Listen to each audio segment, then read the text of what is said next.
It's disgusting what's going on with her. You guys need to put a stop to this because it is going too far. She was out there hacking again versus Phoenix today.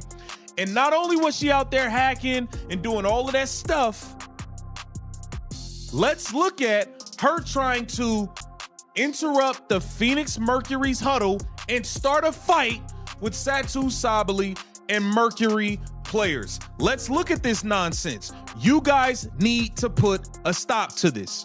Y'all need to put a... Since 4 quarters obviously weren't enough, Dijonai Carrington waited until the end of the game to try to use Satou Sabally as her personal punching bag.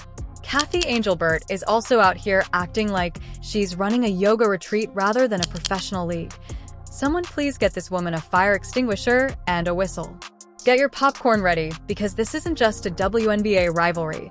It's a full-fledged, hot confrontation, and you won't believe what happened.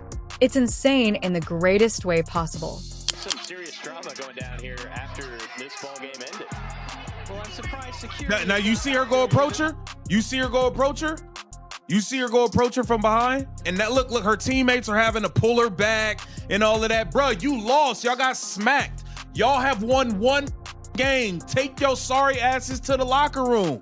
Take y'all sorry asses to the locker room. Y'all won one game all year. Shout out to Paige. You had a hell of a performance today. Y'all stink.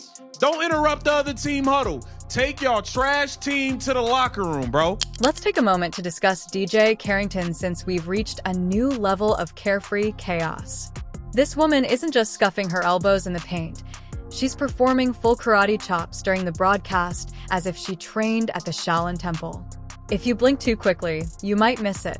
Every post-game handshake seems to be a covert audition for the Cobra Kai WNBA edition, as demonstrated by Bruce Lee's layup attempt. What are we doing?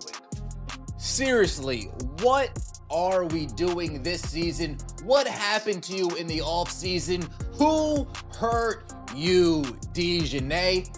Ever since the season tipped off, you have been a one-person wrecking ball, wrecking havoc on the floor, wrecking havoc after the game, approaching officials, eye-raking Jessica Shepard. Another week, another day of dirtbag Dijonai Carrington. A game where Paige Bueckers had her best game as a pro. And then there is the hair pulling. Yes, you read correctly. Where WNBA players are snatching each other's extensions as if it were the last round of a reunion of Real Housewives. How do we go from fadeaways and quick breaks to full-on follicular warfare? Not only for hazard pay fines, but also for mouth guards. These women require helmets and insurance waivers. Someone phones the league headquarters. In drama yet again in another basketball game, and this time it's with a top-notch player, man.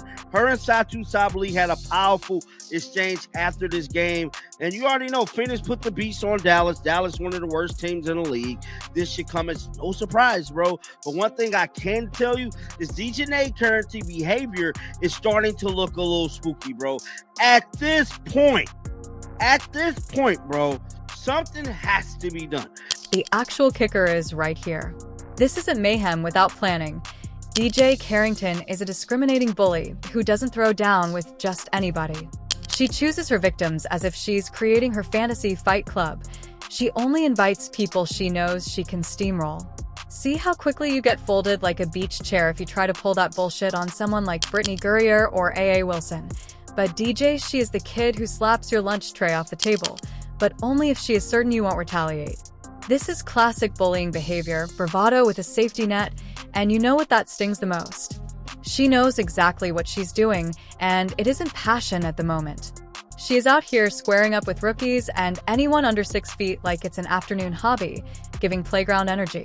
Whereas Kathy Engelbert during all of this, sitting in a boardroom someplace, crafting a very soft, vague statement about sportsmanship and high standards as the league turns into a full-length, compact soap opera. It's planned chaos with a dash of ego and a side of bad judgment.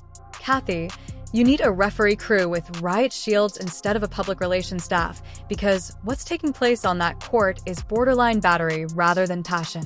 Satou Sabally, low-key was going at it the entire game. Okay, they both they were like doing pretty good guarding and defending each other. Like it was starting to get heated up again. They're very competitive women. Okay, Satou Sabally stands at 6'4". Dijonai Carrington is at 5'11". The truth is, though, low key, they kind of have been going at it, so to speak, for some years now. I remember I saw a clip back in like from 2023. Just YouTube it here, guys. It's on YouTube here for free. Just type in Dijonai Carrington Satou Sabally 2023. They got into it, they kind of clashed, and then like Dijonai Carrington had said something to her out of bounds. She did something to her. She got fined $200, and then they was on Twitter talking about it. And like, you know, Dijonai Carrington had added Satou Sabally. She was like, "Come on, Satou, you know it ain't even got to be like this." And Satou Sabally was like, "Girl, whatever." Like again, Satou Sabally, okay, has been she's slick at the mouth. Okay, her and Dijonai Carrington, they act like they ain't got no media training. They act like they ain't got no home training. Imagine for a moment that when the final buzzer sounds, everyone is exhausted, sweaty, and possibly a little irritated. But rather than dressing up and going to the locker room like responsible adults, DJ Carrington determines that a surprise Mortal Kombat Satou episode is appropriate. It's crazy. The crowd is bewildered, the security is sleepy, and Kathy is still missing. Sabally is still attempting to tie her shoelaces, and the DJs are already assuming a ninja position and maybe singing her own entrance music. Most likely downloading an app for mindfulness. Meanwhile, one shove at a time, DJ is transforming the WNBA into the Wild West. To be clear, this isn't excessive competition. Rather, it's unbridled violence with a whistle nearby, and the league sends a message each time it doesn't act with genuine repercussions. Go ahead and give someone a body slam.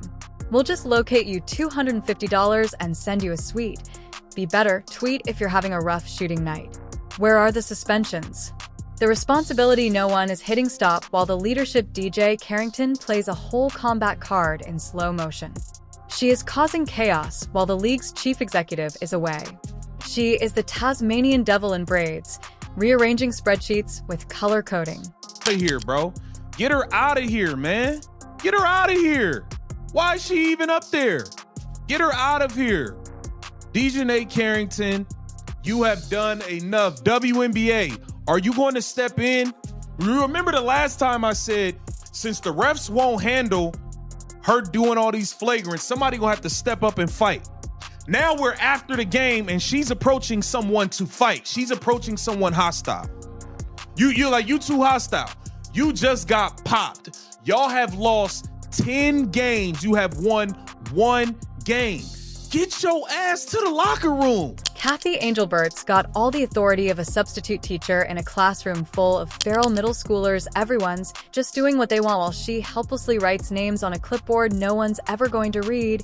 And don't even try to tell us that's just passion. Passion is diving for loose balls. Passion is playing through a sprained ankle. Passion is not drop-kicking your opponent's kneecap and then pretending it was incidental contact. DJ Carrington out here pulling hair like she's styling mannequins blindfolded. There's nothing passionate about going full UFC during post-game pleasantries. But again, it's who she targets that really exposes the game. DJ never pops off at the league veterans who've got reach strength. Or let's be honest, the receipts, you'll never see her trying that nonsense with a Candace Parker team on. She's not storming toward the 6 feet 4 inches all-stars. No, she waits for the ones who are too stunned too polite or too green to swing back. It's not just violence, it's strategic violence, like a villain with a scouting report, and the fans, oh, they're eating it up because, let's face it, the drama is compelling. There's something disturbingly entertaining about watching someone try to double dutch their way between a handshake line and a street fight. Else happened last night. Dijonai Carrington said, "Oh, what? Paige Beckers is going to get all this shine after her amazing game? Paige Beckers is going to get all this publicity after this amazing game? How do I take the spotlight off my teammate, act like a child, and have everybody's eyes on me? Oh, I know what I'm going to do. I know exactly what I'm going to do. I'm going to approach Satou Sabally. As the Phoenix Mercury are over here huddling, Satou Sabally gets into it with one of the Wings teammates. They're over here. Yeah, you see? Yeah, Satou Sabally jawing at Dijonai. And that's Dijonai. That's dirtbag Dijonai, by the way, with that thigh tattoo, as you see over here. But if Kathy Engelberg doesn't get a grip soon, the WNBA is not going to be known for elite talent and growing influence. It's going to be known as the league where you might catch a right hook before you catch your breath. It's time to stop handing out polite warnings and start handing out actual repercussions, because if DJ Carrington turns another post-game moment into her own personal fight club and the league does nothing again, we're going to have to start assuming Kathy Engelbergs.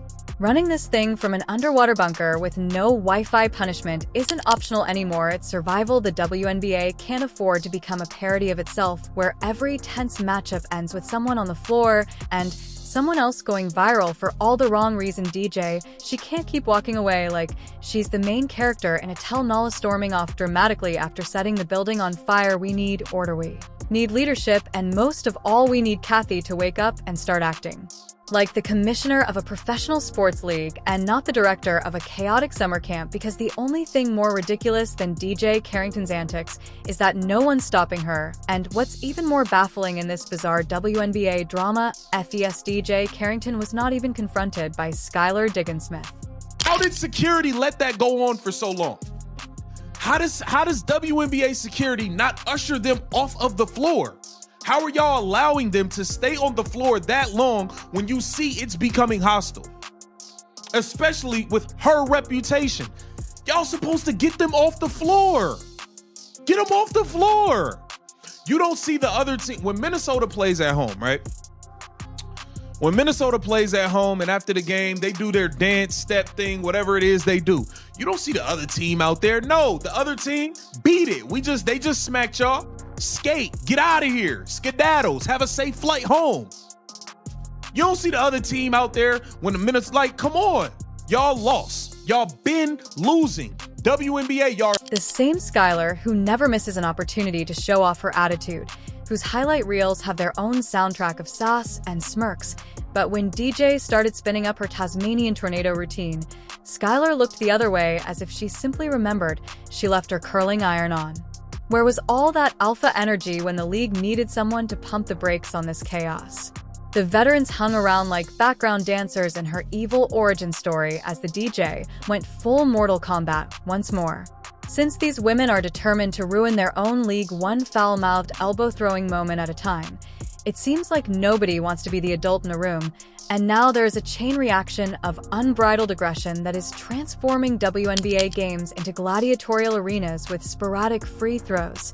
This appears to be sabotage rather than passion when sportsmen mistake competitiveness for flammability, believing that chaos is branding and that they are irrelevant if they aren't trending for drama.